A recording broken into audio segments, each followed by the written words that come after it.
Do you believe the Kerner Commission report, coupled with the incarceration and in some cases execution of black leaders, was able to defeat Black Power politically? Was Black Power, in your view, always simply black capitalism with some social safety, social welfare demands? Sorry. I think one of the problems Black Power had is that it was being defined by too many different people, too many different for too many different things. You had Black socialist radicals who were trying to define it as a socialist politics from below. You had the Black political class who were trying to argue that it's time for them to get a piece of the pie.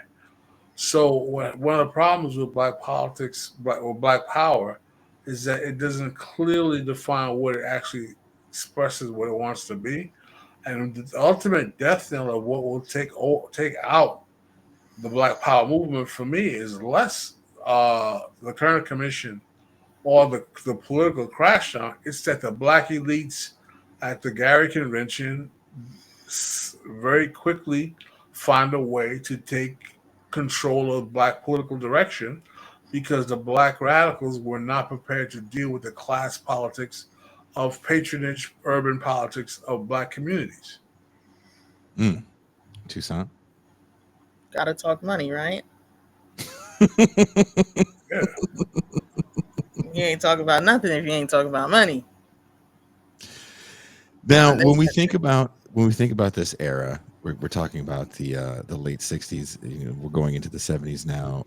I think Sweetback comes out in 68, 69. Trying to remember because Star Wars is 77, 6 years. So 71, I think Sweetback's Badass Song comes out.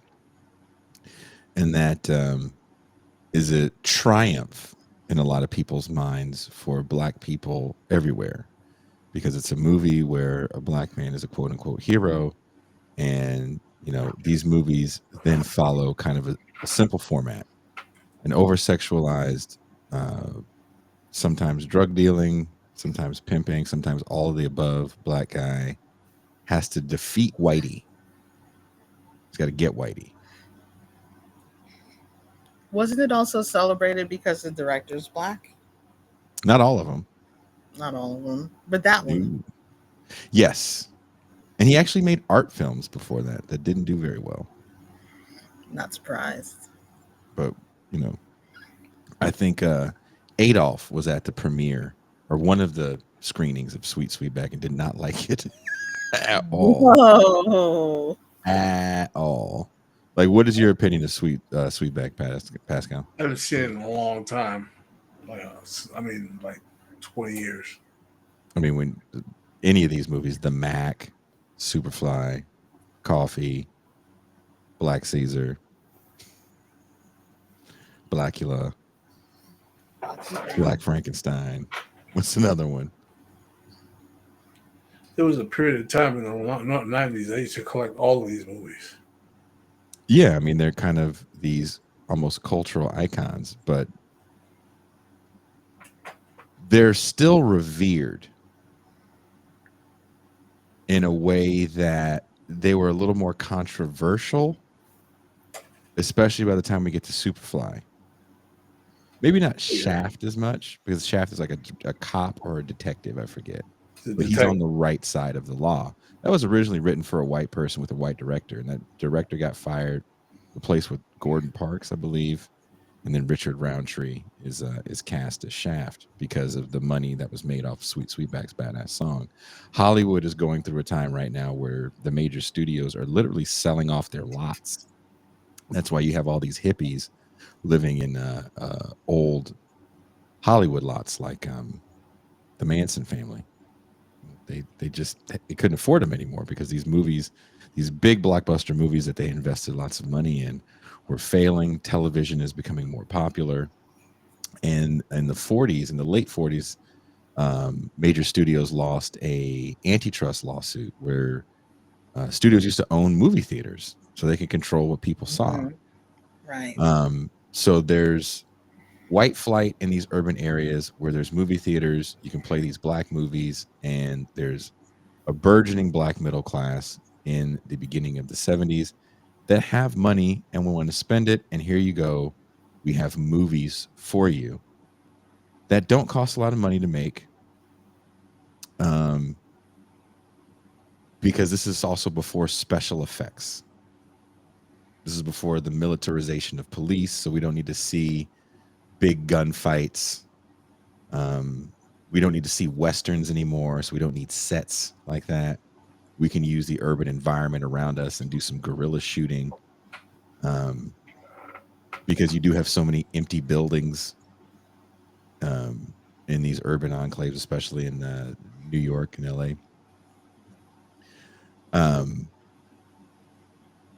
These movies are met with some pushback from the NAACP. The NAACP does not like the portrayal of black people in these films. They feel it's overly stereotypical and just bad for the Negro brand. And the NAACP, we should probably all agree, is still preaching racial uplift. Would you agree with that, Pascal? Respectability politics. Yes, there's still racial uplift and respectability politics with black people getting quote unquote there, wherever there is. And these movies to them are a massive step back. And there are some black actors that don't want to participate in them. And these black actors can keep careers after the fall of this era. We have to remember that a lot of actors didn't get roles after the fact.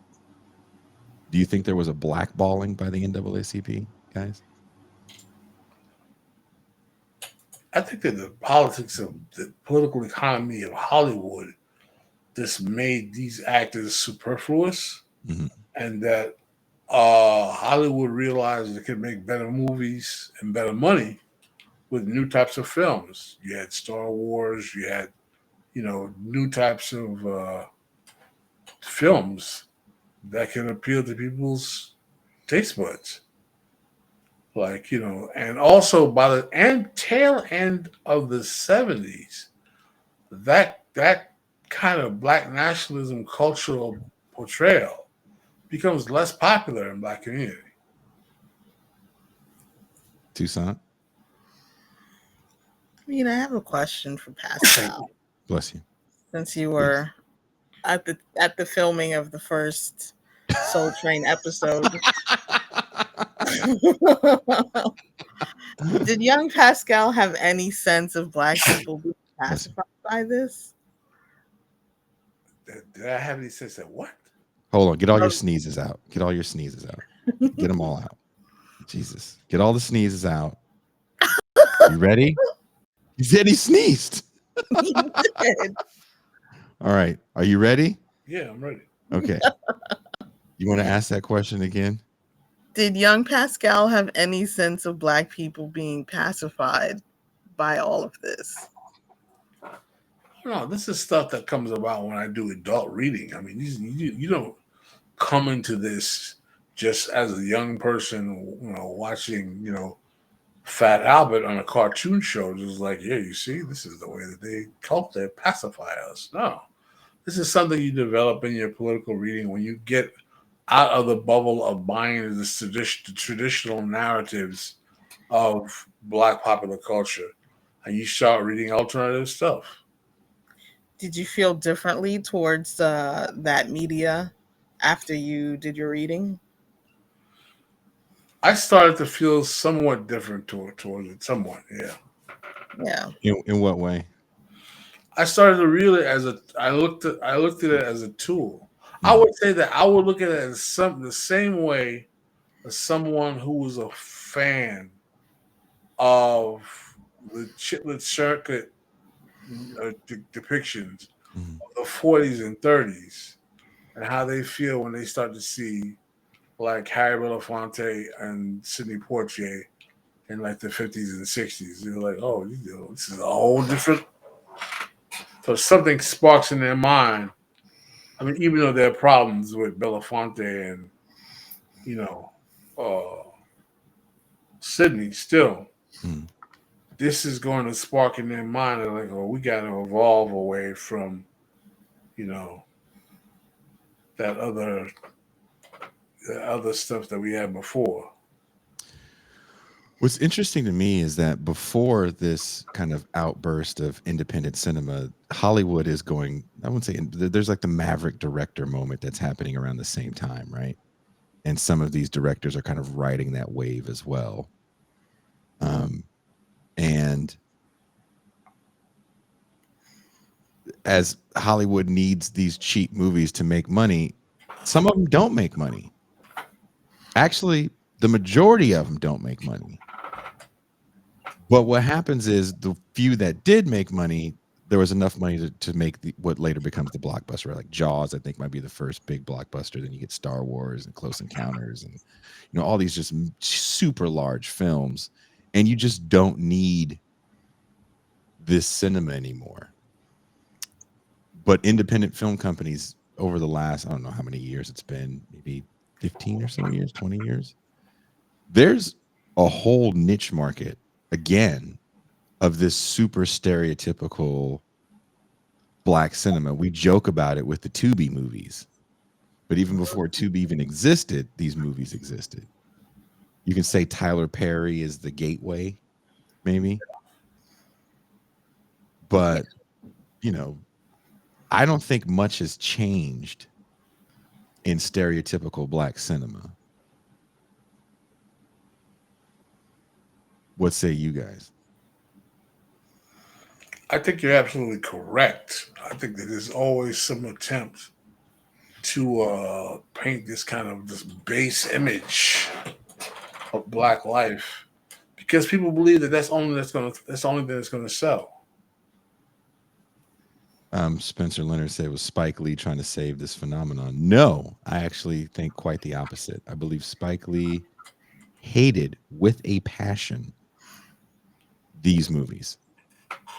And everything about him and every movie he made. In the video essay, I actually have an interview of Spike Lee on, I think, Dick Cavett, where he's not bragging, but he's bringing up the fact that he comes from a family of some means and a family full of artists. His father did the scores, who was an accomplished jazz musician. His brother did his still photography, and his sister, who's an actress, acted in the movies as well.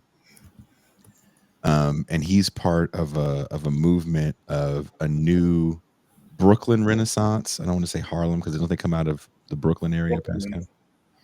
The Brooklyn Bohemes, I know them. And these are bohemian middle-class dudes that don't feel that the 70s really represented their life. And a lot of the 70s definitely begs a certain question about authenticity, because a lot of these scripts aren't written by black people. Again, they're not directed by black people. It's not the way anybody talks. Sucker.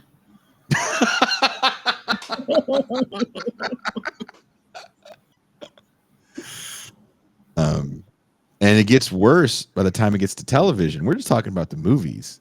I mean, yeah, Spike Lee is trying to produce upper middle class friendly black nationalism. He did a great job of it.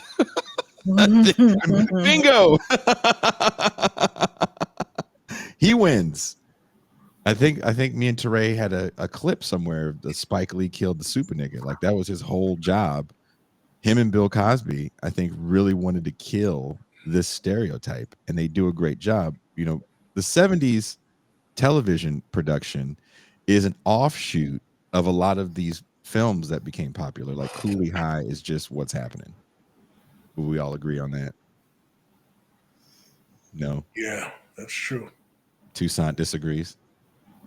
I'm thinking about it.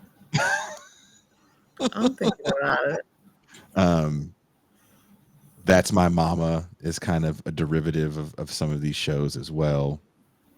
And a lot of them are written by Norman Lear and other white writers. I don't think there's any black writers on a lot of these shows. And all these shows are like maids. Look at the single maid making it.